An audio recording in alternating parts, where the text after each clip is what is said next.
Web Hosting Control Panel cPanel video tutorials. How to log into cPanel. What you need to do is have a browser open. You need to have access to your IP address of the web server where your account was created, and your hosting provider will be able to give you that. Once you've got your IP address of the server where your hosting account was created, you can enter that in, and you can either put /cPanel or :2082. Your hosting provider should provide you with the URL, which is this address area here, by which you can enter in those details in your address bar of your browser, and that will take you to your control panel login page.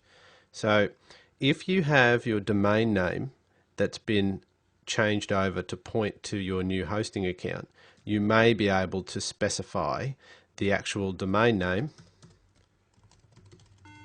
and in this case it could be /cPanel off your domain name, or it could be :2082 off your domain name as well.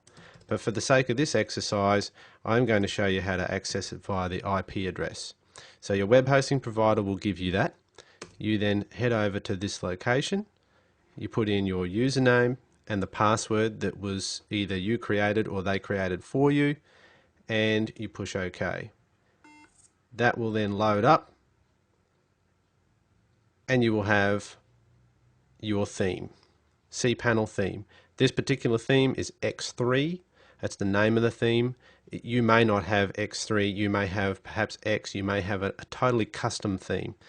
Either way, you're going to be presented with a bunch of basic statistics over here on the left, which you can expand using the X3 theme, and it will tell you all about your particular account.